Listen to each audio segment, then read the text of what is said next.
Alors bienvenue du coup pour une nouvelle petite vidéo. Ça fait un petit moment que j'ai pas fait de vidéo. J'avoue qu'en ce moment je suis pas mal occupé à essayer de me remettre un peu de nouveau en forme parce que d'ici quelques mois je vais commencer ma formation pour ma reconversion normalement. Si l'armée fait bien les choses et qu'ils remplissent bien les papiers et que tout est à l'heure. Bon, ça des fois avec l'armée c'est pas toujours à gagner, hein, avec toute institution. On sait en ce moment comment ça se passe. Bon, on va rester positif et on va imaginer que tout va bien se finir pour une fois.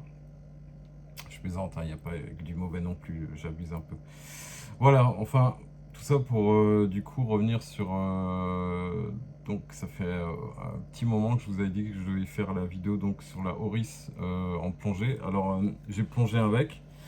Là, ouais, là, vous voyez, elle est toujours là. Euh, Alors la plongée c'est top et tout, hein, très belle plongée et tout, mais le seul petit souci c'est que elle a été très difficile à filmer solo. Vous verrez les images, c'est pas comme la Longines, ça donne beaucoup moins bien. Alors je sais pas si c'est dû peut-être à l'anti-reflet ou c'est très certainement ça. Je pense que l'anti-reflet n'est pas comme sur la Longines par exemple. C'était vraiment très compliqué, la caméra elle n'arrivait pas à faire le point et puis en plus j'ai pas une caméra de super qualité, hein, depuis que l'autre m'a lâché. C'est une petite caméra que j'ai pris pas très cher.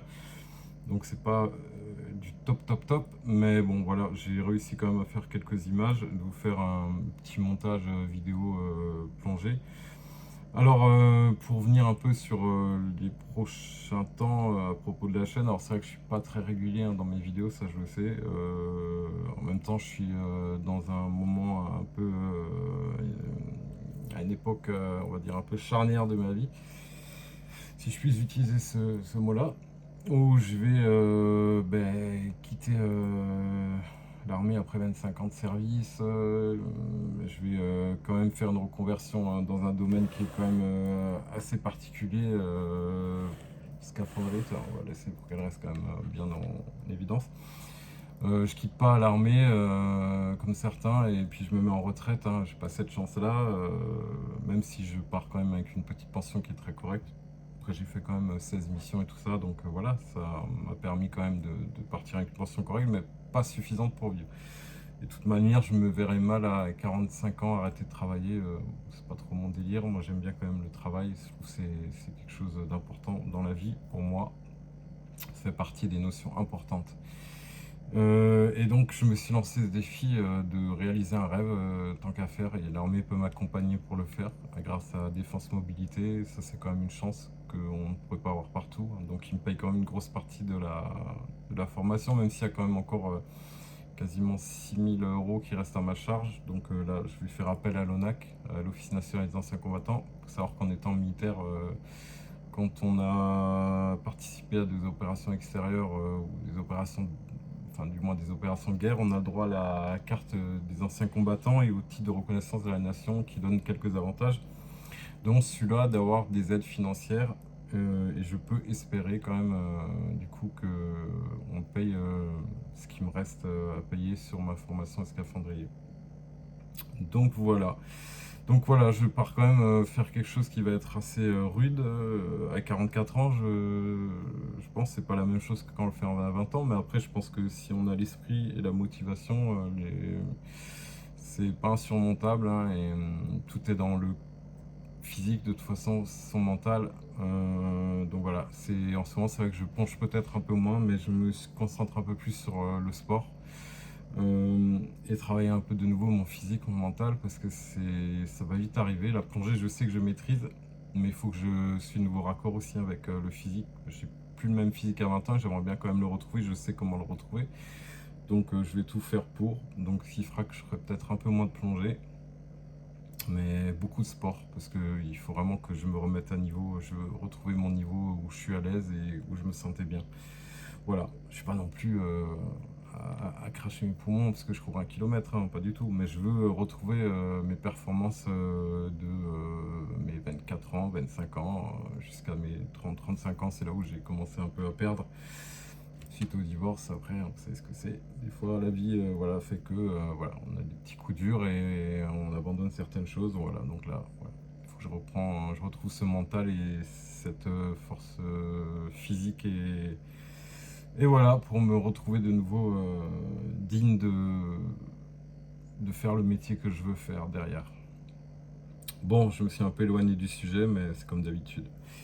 Donc je reviens un peu aux montres, hein, donc ma petite Oris, voilà, un vrai plaisir. Alors, franchement, la Oris, c'est vraiment une montre de plongée faite pour la plongée, là-dessus, il n'y a aucun doute, hein.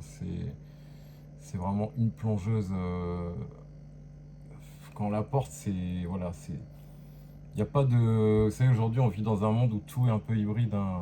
Un homme, on ne sait plus trop si c'est une femme, on ne sait plus trop si c'est un homme, des fois c'est les deux. Les plongeuses, on ne sait plus. Bon. Ah voilà, ça c'est une plongeuse. Là, vous le voyez, c'est une plongeuse. Je sais pas, on peut pas faire mieux en fait. C'est le design d'une plongeuse, il y a tout en fait, tout qui est fonctionnel pour être une plongeuse quoi. Que ce soit jusqu'aux aiguilles. Alors les gens disent que c'est un espèce d'effet vintage, mais pas du tout, c'est des aiguilles orange en fait tout simplement, et il faut pas oublier que le orange c'est sous l'eau une des couleurs qui se voit le mieux, donc c'est totalement cohérent avec sa fonction de plongeuse. Et puis bah, à ce côté là, ça je trouve ça génial quand même, la facilité du bracelet, de pouvoir le régler peu importe bah, déjà sa taille de poignet, et puis ce petit système là, tout simple. Alors je le montre beaucoup dans la vidéo parce que moi je l'adore. Euh, je comprends pas qu'on le fasse pas sur les autres montres de plongée. Ça coûte pas des milliards de faire ça, je pense honnêtement. Euh, je l'avais sur une de mes Citizen ProMaster à 250 €. Donc je pense que si on peut le faire sur une Citizen ProMaster à 250 €, on peut le faire sur beaucoup d'autres montres. Voilà. J'ai vu que Longines, d'ailleurs je suis fou, ils ont sorti la nouvelle Hydro Conquest GMT, elle est magnifique. Et ben justement, elle a enfin ce système-là. Donc voilà, il manquait ça enfin pour que cette Longines Hydro Conquest soit une des montres les plus parfaites. D'ailleurs, je tiens entre guillemets à faire une petite parenthèse plutôt. Honnêtement, je trouve qu'actuellement, là, avec ce qu'ils ont fait, la GMT Hydro Conquest, c'est la montre parfaite pour moi du plongeur pro.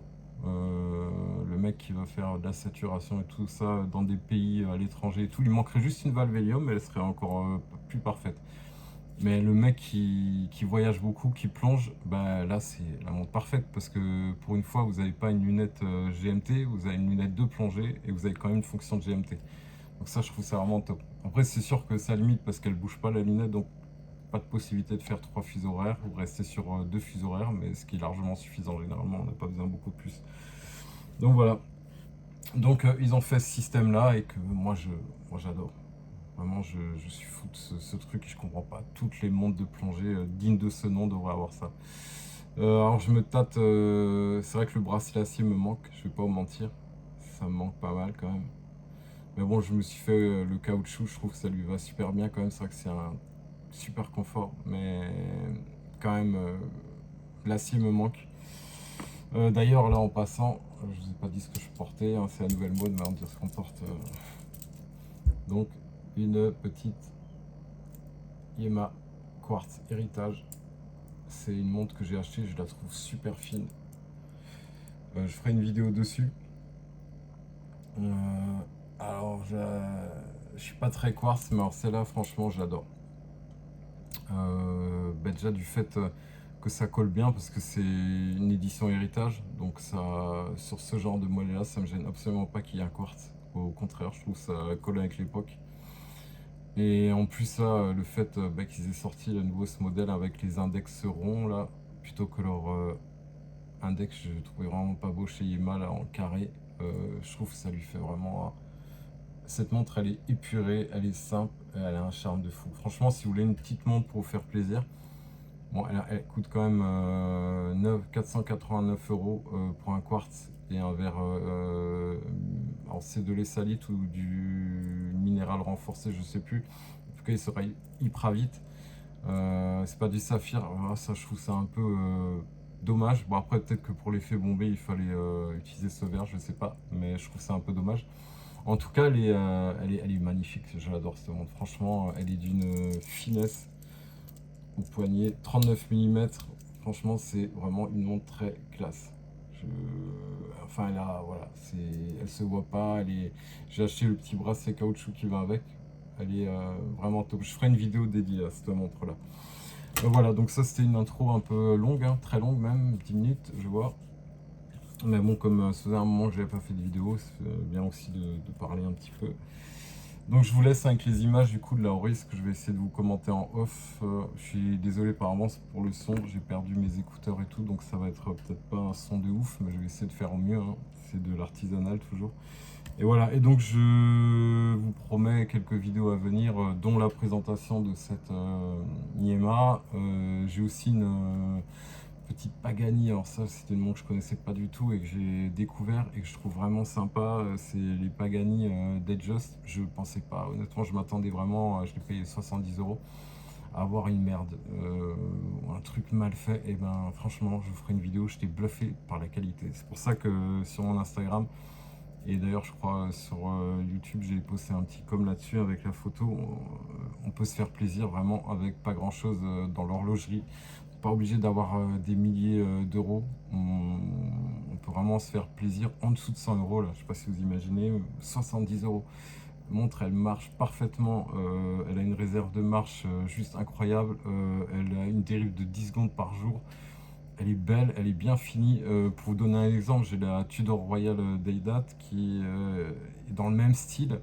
Et franchement, alors évidemment, on voit quand même une différence, mais je vous promets que les 1150, qu'est-ce que je raconte, 70 euros, les 2000, j'avais payé 2170, donc les 2100 euros de différence sont injustifiables, vraiment.